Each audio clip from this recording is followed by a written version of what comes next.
Well, hello, and welcome to another edition of Becoming a Gibborim. This is part 5, and now that I've got up to a whole hand's worth, it's going to get crazy, because if you didn't know it, today, we're going on the run. For real. We're about to go into the do haste to leave kind of scenario. It's going to be all kinds of talk on egress, and why you should leave sometimes. Quickly, but with maybe some planning. We're going to talk a little bit about planning and why it's important if you want to be mighty to have a backup plan, because sometimes to be mighty means you're definitely just going to run now. Just going to run real fast. Yeah, we're going to talk about how basically people in the underground worlds operate when they're running, because it's important. And there's a lot of people who may not currently be on the run or being thinking of themselves maybe ever as part of the underground, because why would I ever end up in the underground? Why would I ever be hunted? I'm like in America, you know? People aren't going to hunt me. No. But that's okay, because if you don't believe that, we'll talk about people who in other countries, like this book talks about, The Insanity of God, Nick Ripken. That's not his real name because that's an alias. That means it's a name other than his own, because he operates in places around the world where people just get executed, not a little bit, like they get systematically hunted with such precision and intentionality that it upends entire social orders to never come back. Like it drives entire good heroes away from countries as a whole, like Somalia. Just giant red X on that map. For most Christian organizations, they just won't even go there. But I think there's lots of crazy, unbelievably, outrageously passionate, bold, and courageous individuals trapped in the stagnated body of this creature we've called the American Christian Church for all these times. This corporate franchise Christianity that most of us were raised in. I think there's just a bunch of rotting poison in it, and I'm not afraid to just talk about that frankly at times. But a lot of times what I'm trying to do is put some unction in your gumption to remind you that you could live dangerously now. Like right now. You could really seriously use some danger in your life. It's good for you. You could really use some persecution, some time spent running for your life. Actually, it's really good for you. It will reveal some things in you that just can't be uncovered any other way. You need it in your life. Persecution to most people is something they avoid. It's something they'd like hide from. They don't want anything to do with it. But there's other parts of the world where, like in China, they didn't even think you had earned your seminary degree unless you'd served 3 years in prison for being convicted of religious activity. They thought that was seminary. I think our current seminary is prison. Truly, I'm not kidding even a little bit. You basically went to prison for 3 years thinking you were free. That's not going to sit well with some of you. I'm not saying all seminaries are prison. Just most everything they'll ever teach you in most of them. Not all of them, just most of it. Just like our totally corrupted and controlled architected system of higher learning and education that we brand in America as true and valid and going to be worth betting your light on. Bet your life on this thing. That's it. Everything else pretty much will come out to be nonsense and garbage that you've eaten most of your life. And it's got to get vomited up. And you generally vomit on the run. That's why we're talking about running today, because that's exactly what's going to happen to you, son. If you end up on the run, like a lot of these people in a lot of places around the world, you're going to run till you puke. You're so sick and tired and exhausted and depleted and fatigued. Like you've probably never really been tired. No, you'll learn that once you go on the run. You'll learn that once you live never sleeping restfully or soundly again. Maybe for years. Maybe for years you never sleep soundly. Ever again. Maybe ever again till you die.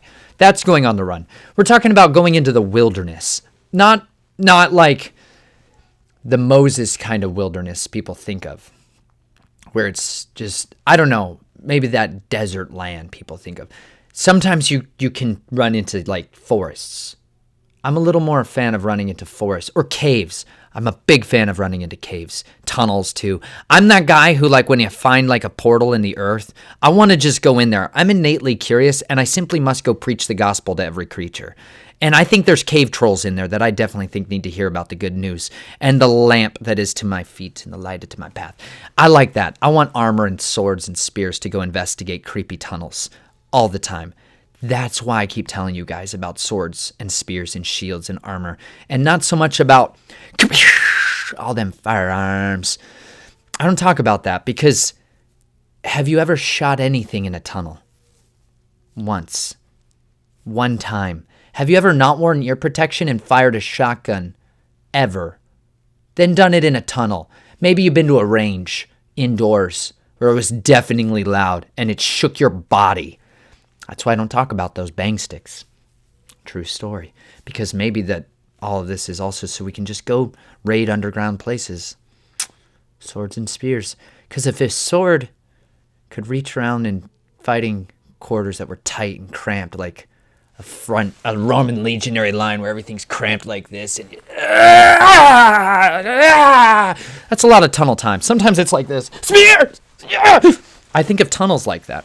Anyways, I'm trying not to get too tunnel vision away from running, but this is the truth of what we're dealing with here, folks. So for those of you that don't know why I randomly pull out like knives and swords or shields, I'm working on shields.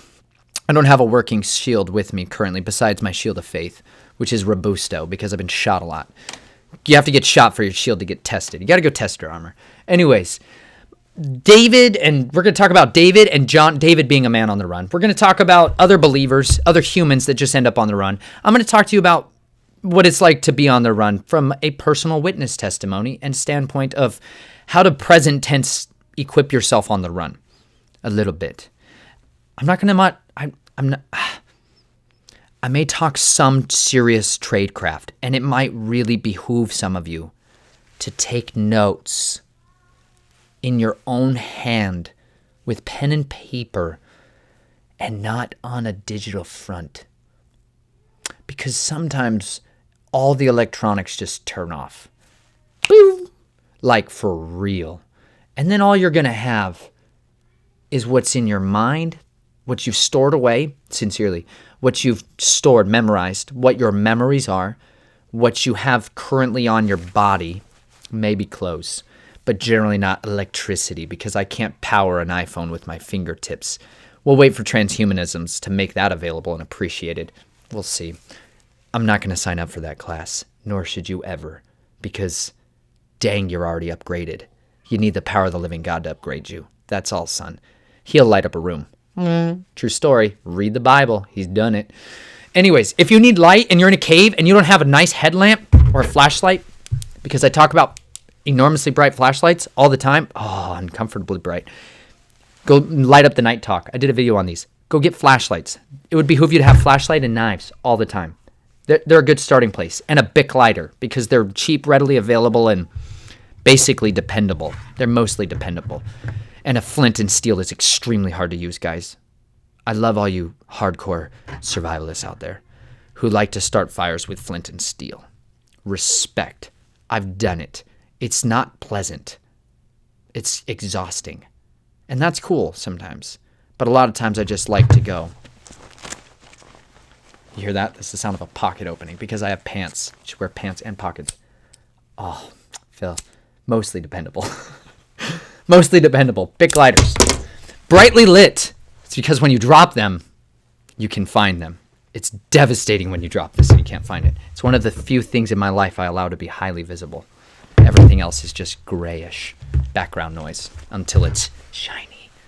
Okay, but being people on the run sincerely means sometimes you need flashlights, like in tunnels. But if you don't have one, you can always pray and ask the God of the true light, not the Luciferian monstrosity that most of you totally idolatrous people of deception have been blinded by a light of Lucifer.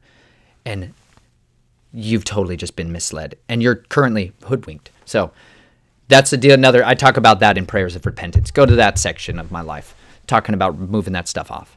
Because then, once you do, you can have the Father bring you the light of truth and to shine it into your life. And light up even a tunnel if you were crawling through a tunnel and you needed to see real quickly. He can do that. We're going to read about David Maybe we'll read about it. I might get there. There's so much to read, and there's so little time for tangents. But I digress. That being said, going on the run is a serious thing, and it's definitely going to happen to a lot of you. It's already happened to a good fair amount of the body of believers since the history of forever. So get in line, son. We got a lot of history to cover from the beginning to the end. Basically, you will be persecuted was a promise by our commander. They persecuted me, therefore they shall persecute you. But when they persecute you here, what's he say? What's he say to do? If they persecute you in one city, flee! Flee! Run to another city. So you get to flee. You have a command edict from the Most High, sometimes to flee immediately, like Passover. Great example. You should do it immediately. If this is past it, don't worry. He covers and gives you a second chance to do the Passover on a different appointed time because you were too busy in war. Maybe. Or you were just too busy in the war of your mind, which had been captured by dragons. Get out of it. Get out of the system while you can. Anyways, you guys, celebrating Passover is another time where people literally prepared to bug out. For real. They had their belts on. Oh, I love it. You need belts in your life. Put them on. They'll hold your pants up when you lose weight. Because when you go into the wilderness, I'm telling you, you're going to literally lose weight. Just enormous amounts of weight are going to come off of you because your body's also kind of engineered to go on the run occasionally. It's called fasting. It's tremendous for you. You can do long distance endurance feats even if you've not necessarily been disciplining yourself for it because your body's been storing up all kinds of garbage in there for a while, for most of us. All of the just deep level coping we've used by food has been storing away, but it can become our endurance fuel. It's true. Read a book. Actually read a book, okay? I'm going to make a suggestion that if you read it, it would radically change you and give you all kinds of foreknowledge and insight and understanding. It's called Natural Born Heroes. Boy, I can't remember the author's name, but it's about a gentleman. It's a long story.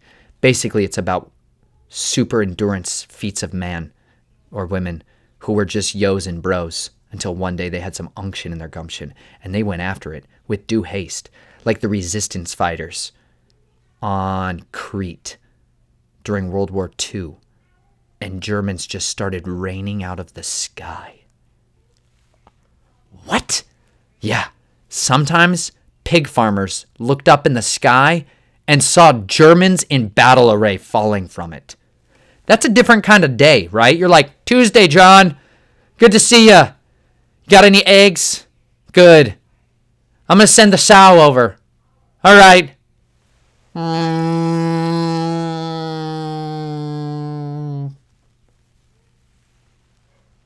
Stormtroopers are coming. This is literally the marching songs of the Empire should be playing in your head at this point.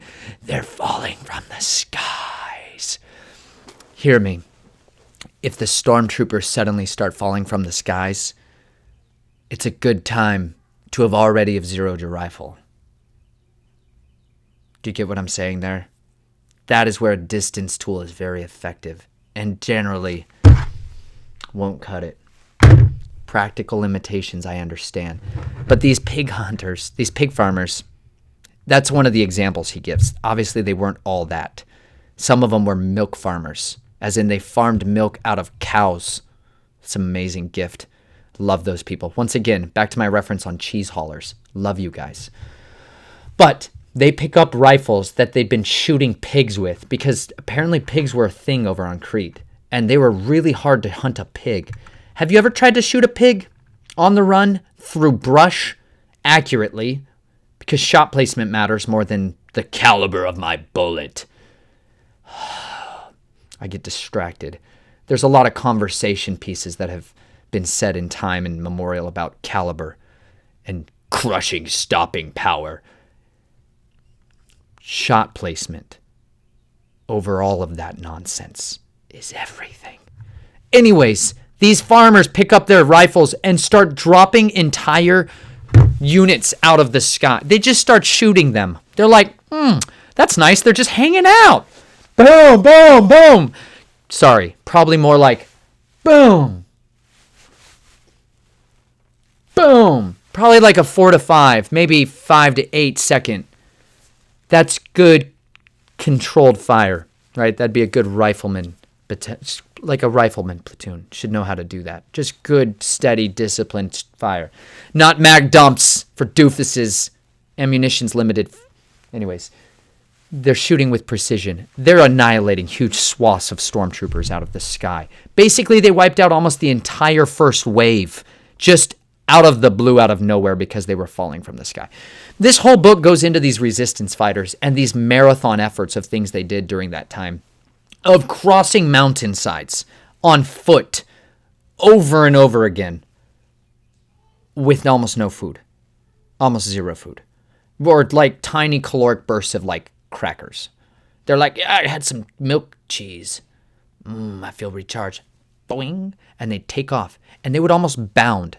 And the author is really dealing with this whole other mechanism of the body that allows physical acts of endurance to be mightily enhanced. And it's called your fascia. Your fascia. If you look up fascia, there's all these people out there in like the whole mud flood Tartaria world that looked up fascia. They didn't just look at the body of the body has fascia. You just skipped right past it.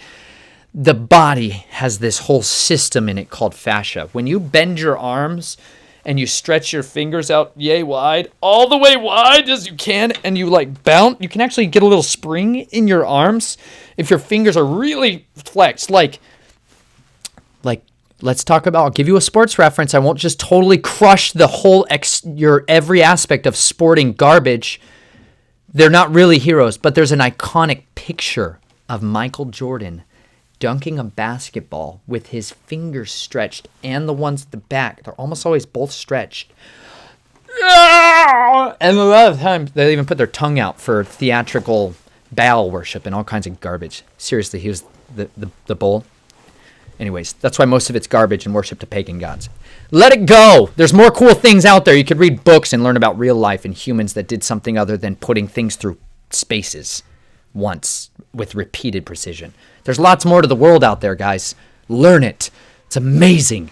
Anyways, fascia is a system in your body that's that springy connective tissue. Most doctors, why I say you don't know near as much as you ought to, don't even know about fascia, really. You know some, but you also don't understand that the fundamental importance of how our body moves, like all of the bending, snapping, twisting, all this stuff is so interconnected that if you don't address that entire system of the body, you're just totally neglecting the whole. Yeah. Chiropractic care, fundamentally, critically important for helping this. But he talks about people basically being able to spring in their step. You can load your fascia system with energy, with tension, and then release it. And it's a way of being more efficient on the run. Because remember, we're talking about being on the run. And I actually mean running, not just hoofing it with hooves, but with your feet, not that horsepower thing you pour gasoline into. Because you know what? Practical, tactical limitations occur. Some of them involved no more wheels, bro. The wheel is now a technology that is far more advanced than you're capable of equipping because gasoline is limited and you are also very easily tracked on the roads. Hate to say it, but it's true. License plate scanners, mighty prevalent these days. Cameras on all the corners of basically most intersections. That's a definite real one. Children. Sometimes my child's crying. I apologize. I don't apologize. That's just real life. My children cry sometimes. It's unfortunate, but it's a real life. Screaming babies in the backseat, really unfortunate. Screaming babies in a backpack because you're on the run, most seriously unfortunate. This is why God tells us to pray that our flight would not be with nursing infants, because seriously, that'd be tough. But it happens. Read about these people in Natural Born Heroes. He's got a lot of evolutionary garbage in there, and I'm sorry for that, because it's inevitable if you get plugged in and trained by the beast system that it's going to come out your pores at times. Otherwise, he's got some fantastic stuff. I entrust that some of you know how to use wisdom and discretion and understand that just because I make a referral or a recommendation, I don't categorically endorse everything that person is saying, right? Teaching tips. Anyways, you physically have to go on the run sometimes with your actual feet running, which is why socks are important. Wear them. Actually wear socks. You know what these are? Wool socks. I just pulled this off my foot. I really did. I can't quite show you my foot.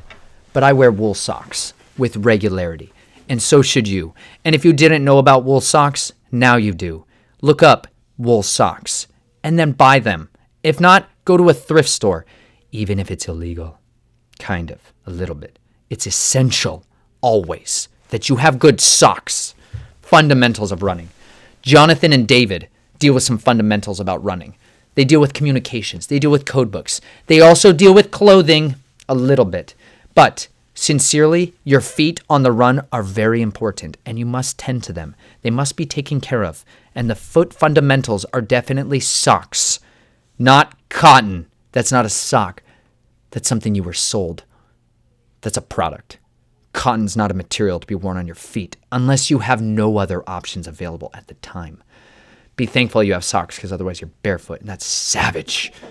Barefoot in shoes is just terrible. Barefoot in barefoot is even worse. I'm not trying to diss you barefooted runner clans out there. You're spectacular. I love you. Half of my heart always wants to be in the barefooted clan, but then I run into thorns, and I immediately realize I don't want to be in the barefooted clan anymore. My feet are soft and supple sometimes. It's brutal. That's why you should wear socks and good shoes. Good shoes are fundamental to running. So are good pants, because your legs are going to get shredded in your shorts. Wear pants. Wear underwear. I say that with a slight caveat. Some of you have worn things that have been sold to you as underwear. It's not actually underwear. You know that, right? That's just like fallen angel's secret garbage thing to ruin the minds and the souls of men with lust and fashion. Marketed underwear. That's not an undergarment. That literally will destroy you if you tried to run at all. And I mean it. Wear better underwear. I don't need to get any more graphic than that, do I? You're a mature human. Think, even if you're not, I love you, each and every part of you. Listen. Whatever you're doing, put on real underwear. Look up better underwear. I recommend wool underwear. Yes, they make wool underwear because it swallows stinkiness. Actually, wool literally eats your stink. It's amazing. That's why you should have it on your socks and your loins. You should gird about your loins with the belt of truth, but your loins you should gird with wool if you can. Maybe linen. I don't know about that. I know there's a whole other, not definitely like wretchedly deceived group out there who's all about linen undergarments for different reasons. But unfortunately, most Masonic cult groups have the same kind of ruse. If you know what I'm saying. Bad influence. Corrupting good doctrine. Anyways, wool undergarments. They're available. They're not as durable. I have to admit, this is the weakness of wool. You will wear it straight out. You will definitely wear it out. But it will swallow your stink and your sweat like nothing else. And because of that, it should be on those places that get sweaty and stinky with regularity, like your undergarment spaces. Definitely imperative for being on the run. Another thing about being on the run, put a belt on your pants. Actually, put a belt on. Put a belt on pants. Pants are really important. Pants are super imperatively important. And when you lose all your weight, you're going to need your belt. And when you want to put knives on your belt, because you should put knives on your belt, go back to my fixed blade frenzy. Some knives can go in pockets, remember? That's fantastically scary and intimidating. But it has clips that go in your pant pockets. But all this stuff is going to need to be held up. Like when you want to dump a couple of like Lara bars, you want to put some like food snack stuffables in your pockets, or if you want to put a Bic lighter and a chapstick and a water bottle. Maybe not a water bottle. I generally don't put water bottles in my pockets. I put them on my back in a camel back because that's where camels don't keep water. It's just a myth. It's where camels keep fat because fat is fuel. Remember, endurance athletes, you're going to use all that fat to be fuel, if you have any. Whatever you have will literally just get eaten up. Your body will use it all. Don't worry. It'll find a way. Love will find a way to make sure it burns that fat off your body when you're on the run. So when you're on the run, it's important to remember clothing is fundamental. Footwear, fundamentals. Everything literally you put on every day is fundamentally important to everything you're going to do that day, because you may not ever get a change of clothes again the rest of your life. Wait. I may not ever have any other clothes? You may never change clothes again. Actually, think about it. You may run until you run and never change clothes again. You may just, maybe you'll wash that set of clothing. Maybe you'll wash that one. And maybe if you have one more. But you really can't carry a lot of clothes.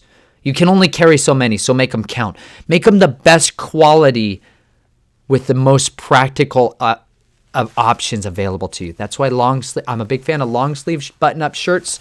You can roll down the sleeves and an undershirt under it, right? I've got options. I have now 2 pieces of clothing all the time. It's fantastic.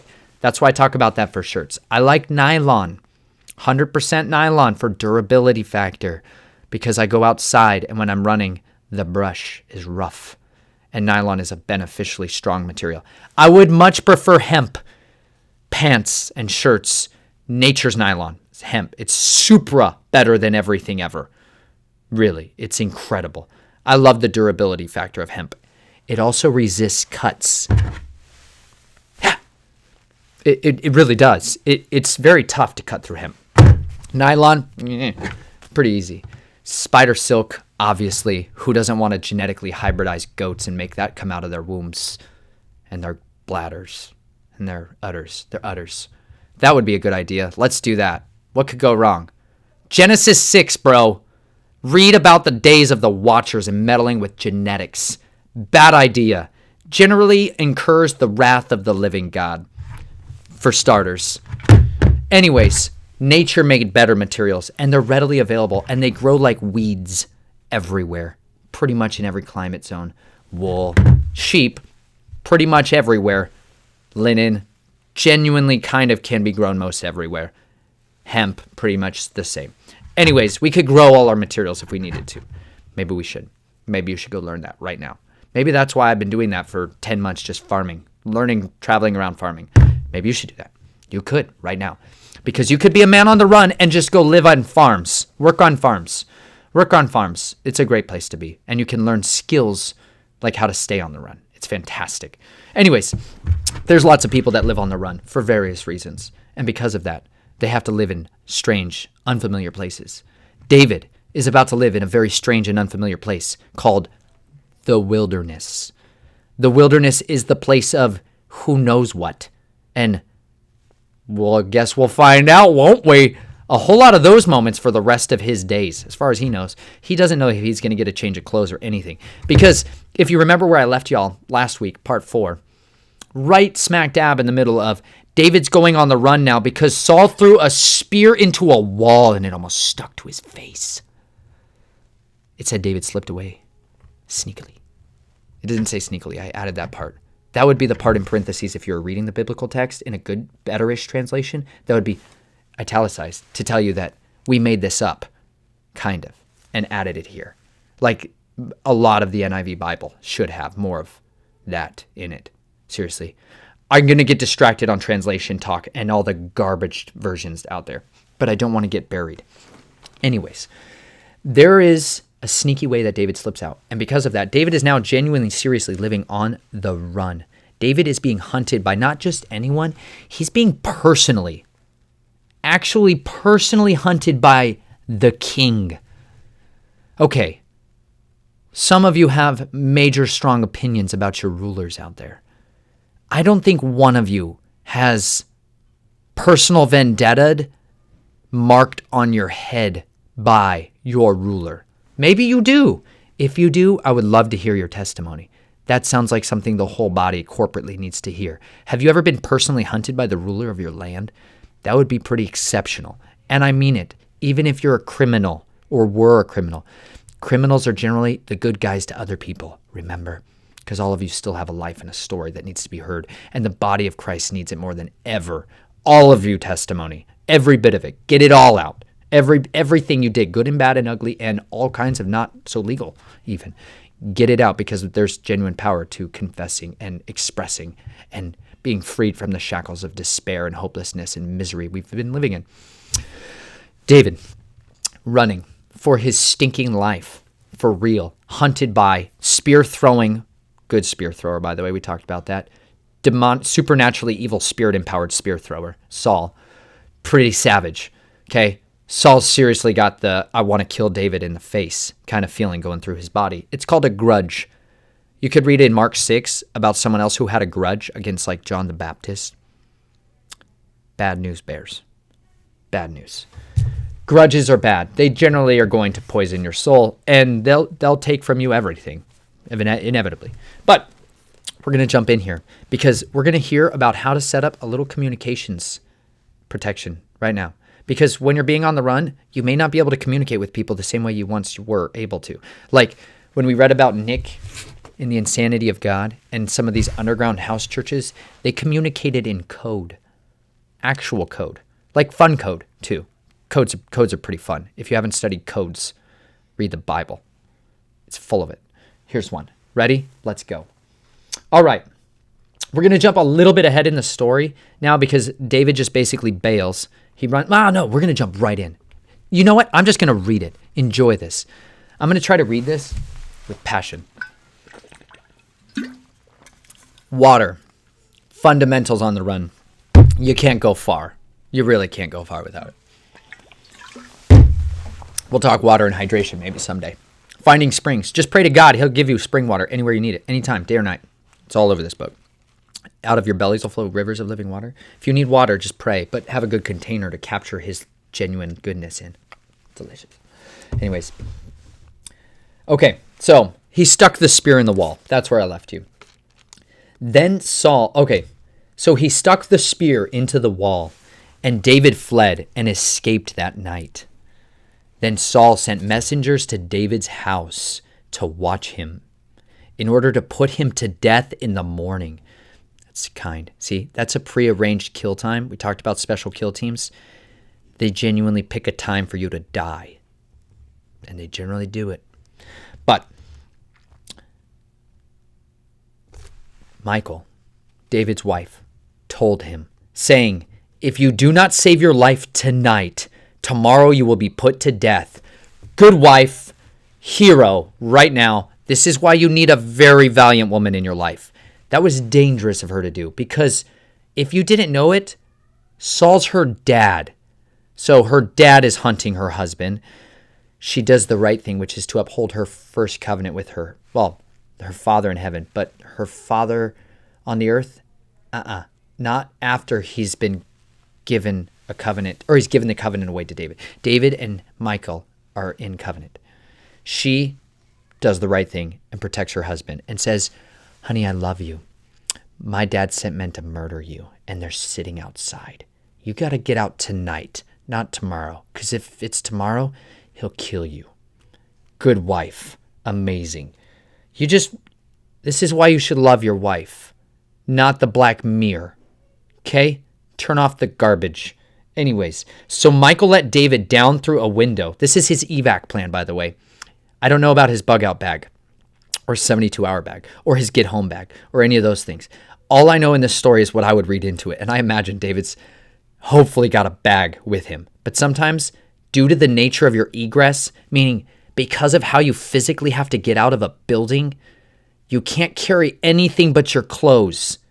Actually. Because sometimes you have to get let out through a really tiny window that's on one corner of the house where nobody else is standing right then. Or you have to go out a basement window or a crawl space out of the attic.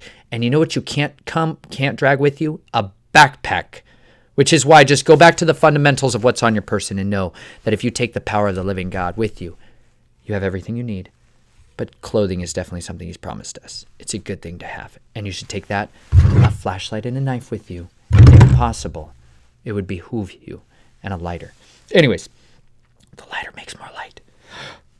Anyways, Michael took the house. I got to say this though. So Michael let David down through a window, and he went out and fled and escaped. Boss, crushing it. David's on the run, officially. Now, problem here. Michael took the household idol and laid it in the bed and put a quilt of goat's hair at its head and covered it with cloths. Okay. When Saul sent messengers to take David, she said, "He is sick." Good wife. Okay.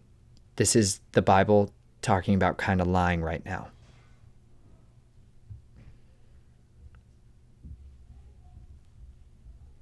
Just saying. We're going to read a lot about that on the run. And cunningness. And maybe not saying the whole story. Because it would lead to the death of people unnecessarily. Anyways, we're going to go there. So Mike, when the messengers bring him up, then the Saul sent messengers to see David again, saying, "Bring him up to me on his bed that I may put him to death." And when the messengers entered, behold, the household idol was on the bed with the quilt of goat's hair at its head.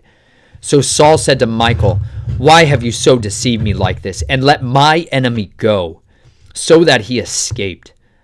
And Michael said to Saul, "He said to me, 'Let me go. Why should I put you to death?'" Okay. Michael, by the way, put a super nasty household idol directly into their covenant marriage bed. Nasty. It's probably a shrunken head of their ancestor. Actually, that's generally what these things are. If you look it up deeper and study this, people used to just shrink the heads of their dead relatives and keep the family spirit with them. And they would worship them and feed them and leave offerings to them. It's the worshiping of the dead. Not a good idea. Generally called necromancy. A lot of churches with veils, threads of Christianity still practice this. They just pray to idols they call saints and such. It's necromancy, folks. Don't put idols in your house. Ever. Drive them out of your house. David should have dealt with that. David didn't. It's going to lead to his wife getting into some sticky situations with her dad, murdering dad. Anyways, Saul said to Michael, now David fled and escaped and came to Samuel at Ramah. So he flees to the word of the Lord, Samuel being the one who has the word of the Lord at the time, majorly on him, and told him all that Saul had done to him. And he and Samuel went and stayed in Naioth. And it was told to Saul, saying, "Behold, David is at Naioth in Ramah." Then Saul sent messengers to take David. But when they saw the company of the prophets prophesying, and Samuel standing and presiding over them, the Spirit of Yahweh came upon the messengers of Saul, and they also prophesied. When it was told Saul, he sent another messengers, and they also prophesied. So Saul sent messengers again, the third time, and they also prophesied. Then he himself went to Ramah and came as far as the large well that is in Seku. And he asked and said, "Where are Samuel and David?" And someone said, "Behold, they are at Naioth in Ramah." And he proceeded there to Naioth in Ramah.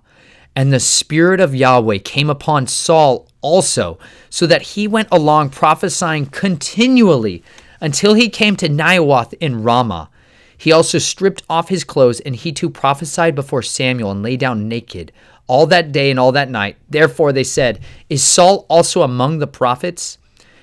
That's spiritual protection on a supra scale. By the way, Samuel is protected so powerfully that when people come and try to give him a bad day, the Spirit of the living God comes on his enemies, and they prophesy. Mighty man. Can we talk about a Gibborim here? Gibborim in the room. Most certainly, Samuel. Read the book. He's got 2 books with his name on it in the Bible. Don't you think you should know his story better than you currently do? Probably it would behoove you. Check that out, son. Look into it, little daughter. You need to know this story. Samuel, like Elijah, I think there's actually a lot of times where the Spirit of the living God comes upon people who are hunting other humans, and they can't even get to them anymore because the Spirit of God is so powerfully in that area or on them that they can't even move. They literally fall down naked. That means their clothes came off at some point in that. That's some serious prophesying. So you can dance your clothes right off. Definitely can do it. Take some Robusto, but you can do it. That's some unction that's a spiritual hedge of protection. Do you get what I'm getting at here? David ran to the house of protection. He went to get refuge, and he went to where he knew the refuge was always at. Samuel's house.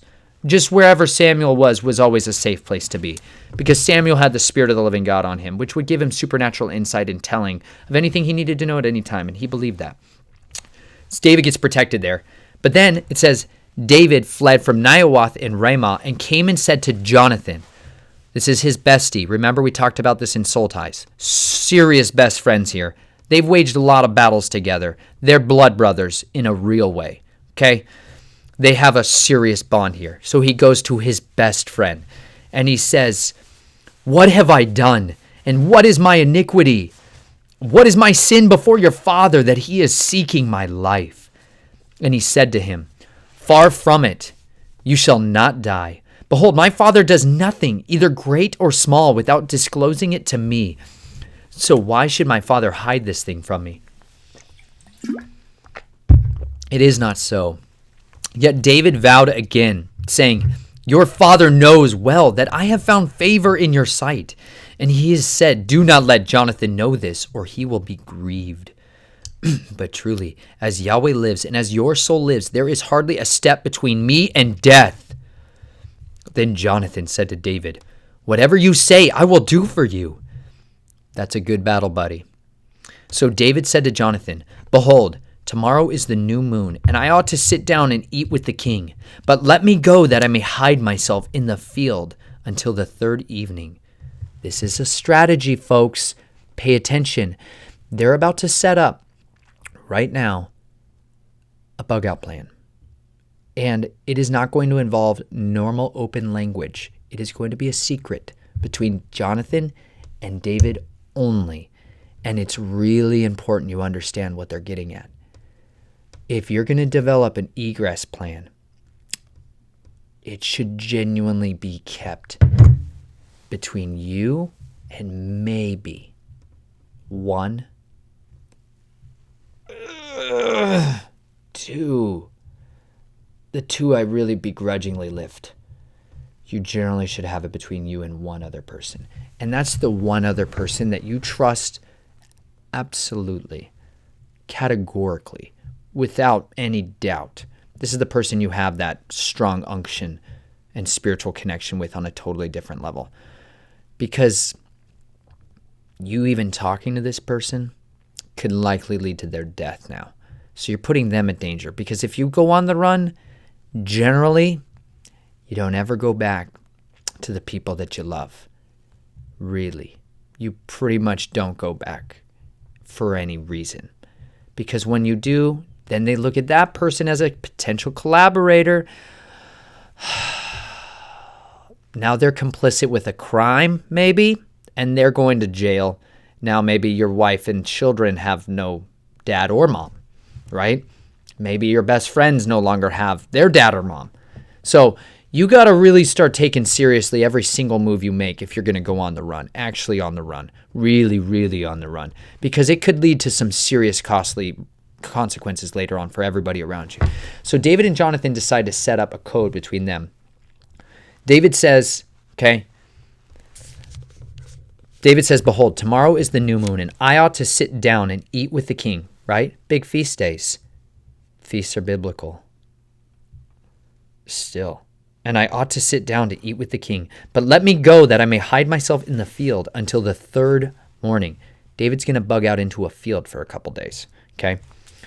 If your father misses me at all, then say, David earnestly asked leave of me to run to Bethlehem, his city, because it's the yearly sacrifice for his whole family. And if he says to you, it is good, your servant will be safe.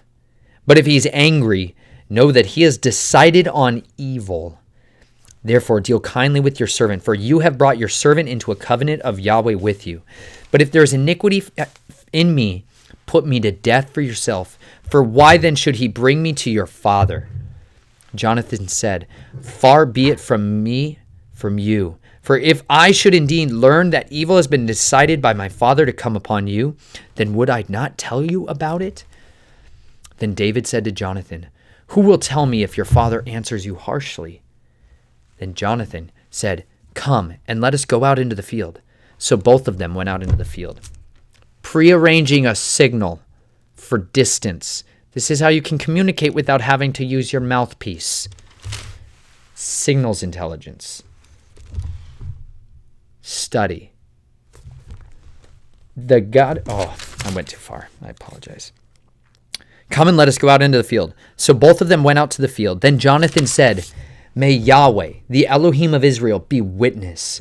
When I have sounded out my father," meaning figured out what the heck his father's going to do next, "about this time tomorrow or the third day, behold, if there is good feeling towards David, shall I not then send to you and make it known to you?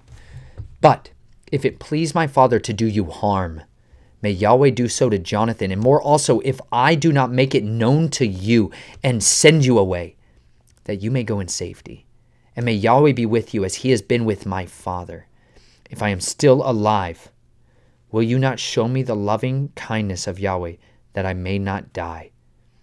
You shall not cut off your loving kindness from my house forever, not even when Yahweh cuts off every one of the enemies of David from the face of the earth." So Jonathan made a covenant with the house of David, saying, "May Yahweh require it at the hands of David's enemies." Jonathan made David vow again because of his love for him, because he loved him as he loved his own life. Then Jonathan said to him, "Tomorrow is the new moon, and you will be missed because your seat will be empty.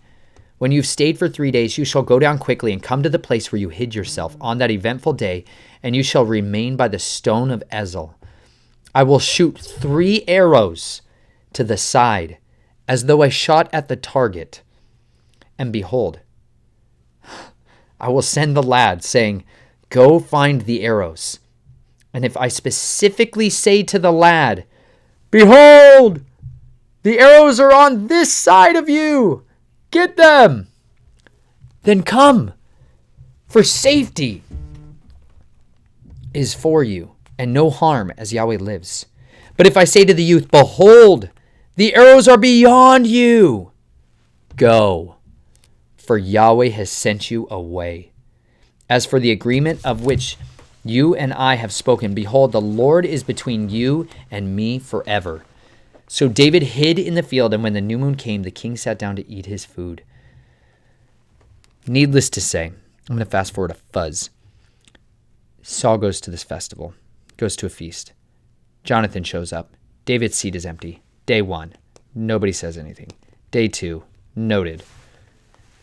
But basically by the end of this, Jonathan ends up ducking from a spear his father threw at his head. Saul's got some serious unction in his gumption to execute David with due haste. Jonathan definitely knows for certain Saul intends him harm, because Saul accuses Jonathan of collaborating with David and then tries to kill him for collaborating with him. Remember, I talked about how collaborating with someone on the run can be very costly. Jonathan almost dies for it. But he slips away again, because if you're going to get into mighty man talk, you should probably learn how to dodge spears and bullets. Just maybe spears. We'll work on bullets. Just don't be where they are going to be. It's most fundamentals of distance tools, right? Or shields. Make better shields, y'all. Get your shield game improved. Improve your shield game tremendously. Really. Some of you guys who work in the defense industry who've been making terrible decisions most of your life and working for monsters, you should take what you've been working on and set it free. Let it go. Get it out there to the people. Some people, some broskies on the inside, on the outside out there. On the run, they need those nice tools. They need better armor and shields. We need good shields, y'all. Anyways, get to work. Go work. Figure out ways to make great shields. Awesome shields. Sword stopping, bullet stopping, artillery shuttering shields. Figure it out. They're amazing. Then Saul hurled his spear at Jonathan to strike him down. Dang. I love that verse. Not for the reasons you do, but because it's just ridiculously incredible. Family disagreements in the house of Saul ended with spear throwing. Different time, man. I think it would be a lot better of a society if most men carried spears. We'd be so much gentler with our words. Them fighting words. So Jonathan then knew that his father had decided to put David to death. Yeah, most certainly. Then Jonathan arose from the table in fierce anger. He just had a spear thrown at his face. So Jonathan knew that and did not eat food on the second day of the new moon, for he was grieved over David because his father had dishonored him. Now it came about in the morning that Jonathan went out into the field for the appointment, a designated time and a meeting. Okay, basic tradecraft, just a little bit. We have ways of communicating with other people who are on the inside, who know that we're trying to talk to them, but they don't need to know who we are, and we don't certainly need to know who they are, okay? In underground, non-permissive environments, there's ways of marking a location for a later appointed time. And you can mark a location so that only people who generally know what to look for will notice it's been marked. All right? You can designate an area, but you generally don't do that by saying, "Let's meet here."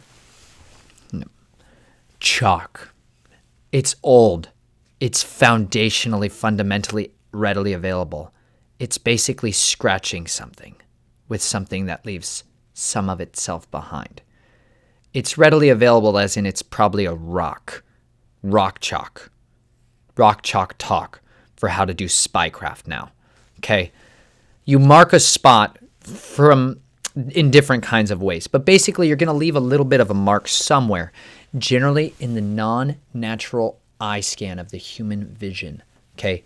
People generally operate with their eyes in about yay height. Standing position. Most people walk around when they're walking. Some people scoot about when they're scooting, but most people use their eyes to scan natural things at eye level. That means there's whole fields of visions that you can exploit that people just generally don't see. They physically don't see in because they're not looking there. There's a difference between people that are looking and people that are just walking and moving. Most people are never looking. And if they are, they've been trained to, because it takes discipline to look, actually look, to be a trained observer. Go study trained observers. All this stuff is so readily available, you guys. It's ridiculous. It's unimaginably available. You can go become a trained observer with due haste. You could take a crash course today, spend 4 hours just studying the powers of observation, and then exercising it rapidly.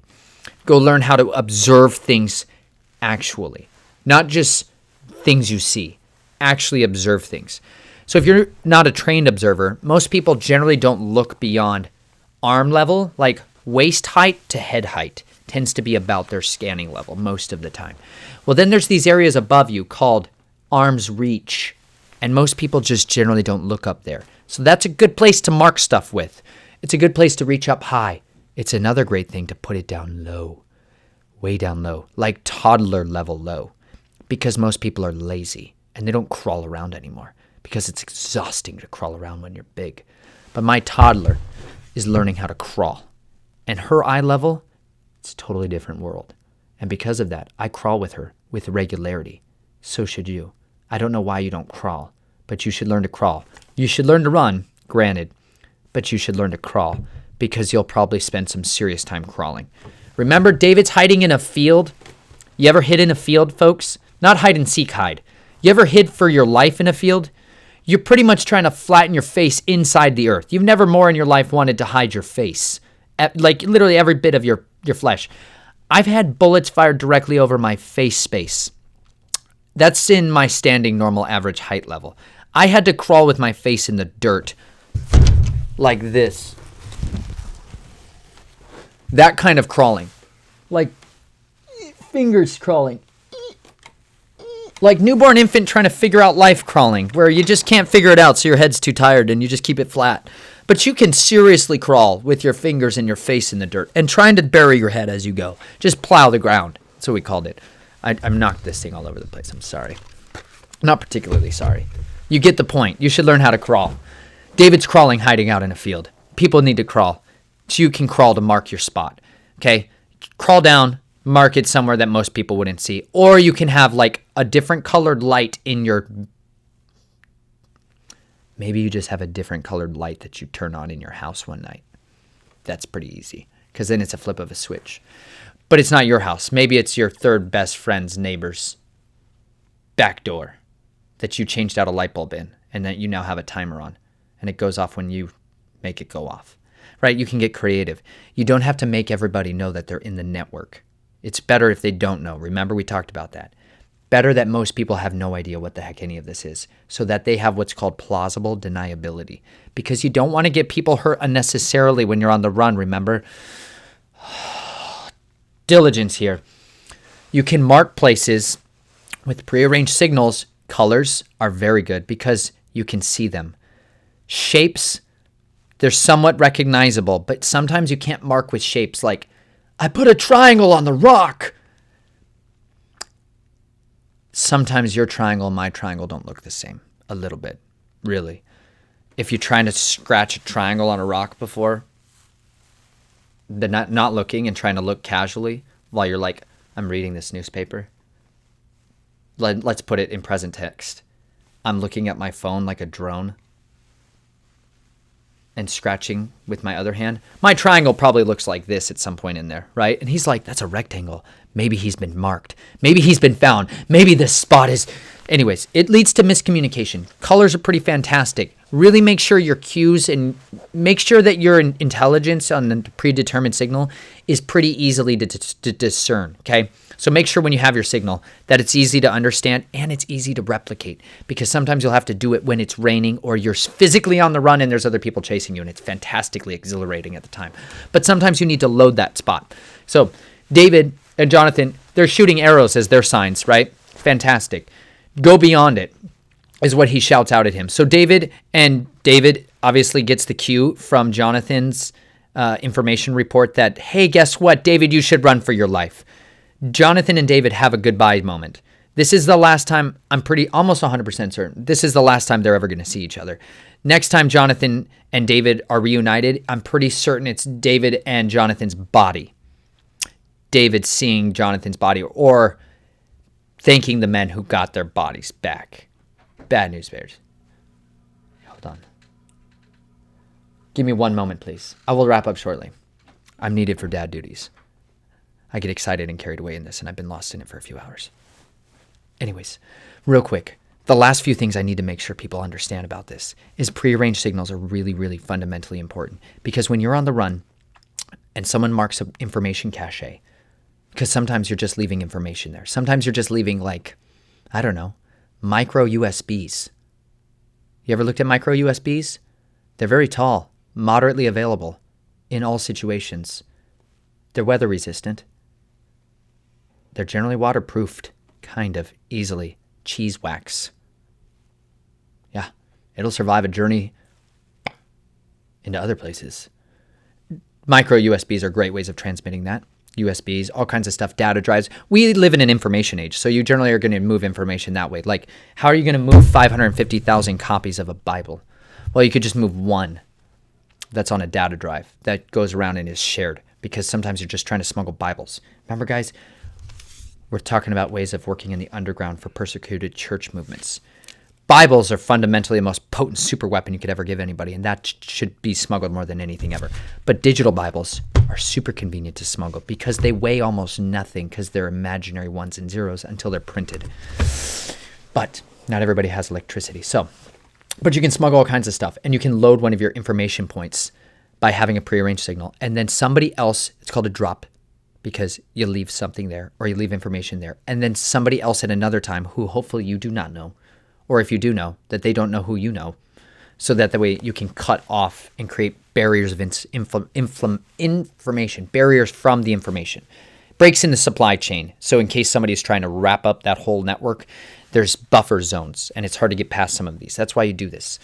They do that. David and him do that. So that way, the servant of Saul, Jonathan's shield or armor bearer here, he's not able to report other information that Jonathan is out collaborating with David, right? That would be bad. Jonathan would probably be killed, remember?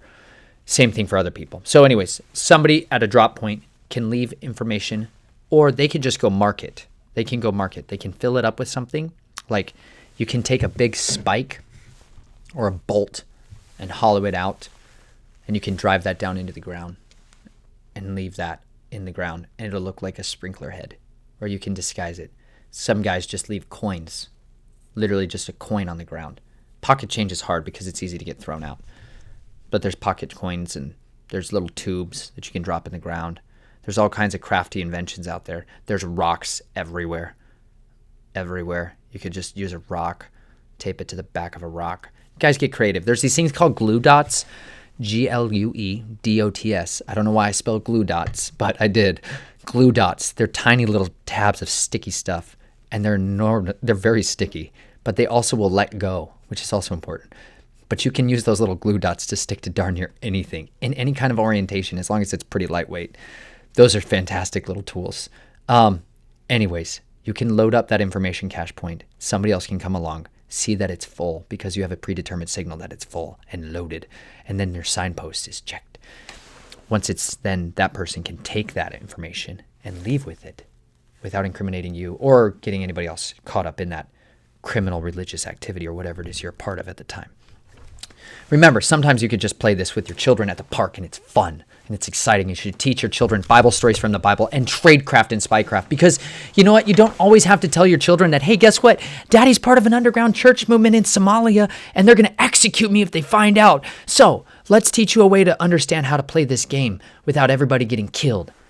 Because you got to figure out those conversations. You should probably have those conversations ahead of time. So I encourage you, if you need to go on the run, read the Bible, because it's full of runners and they're the best humans ever on the run. Because Jonathan and David say goodbye to each other. Jonathan's going to die. David's going to live. David is going to make a terrible decision here, kind of, because the next choice he makes when he goes on the run is going to be looking for weapons. That's not a bad move. The problem is David goes to get the swords from Goliath. He doesn't know that.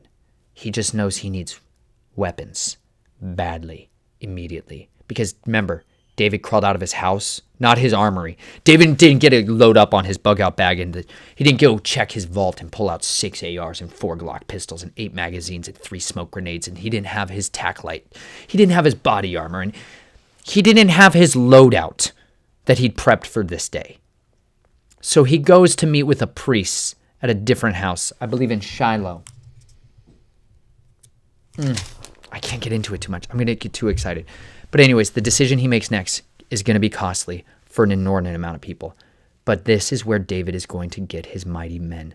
David is going to go and try to get some weapons, and then David is going to flee into the wilderness. And it is in the wilderness that all these other jacked up yos and bros and gals and people from all over the freaking land of Israel are going to gather to him in the wilderness. And David's going to build his mighty men there. So we're going to have more mighty men talk later. I love you guys. Be vigilant out there. Remember, the days are outrageously evil, which is fantastic news because you were born for such a time as this. So be safe out there. And by that, I mean live as dangerously as physically possible every single moment of your life. Strategically dangerous. But seriously, live dangerously. Be valiant. Be a mighty person for something other than the cowardly systems of man. Go be valiant for your convictions and the God that you love and the people that you love, and go live wondrously abundant and vibrant lives. I love you. Be vigilant, and I'll talk to you soon.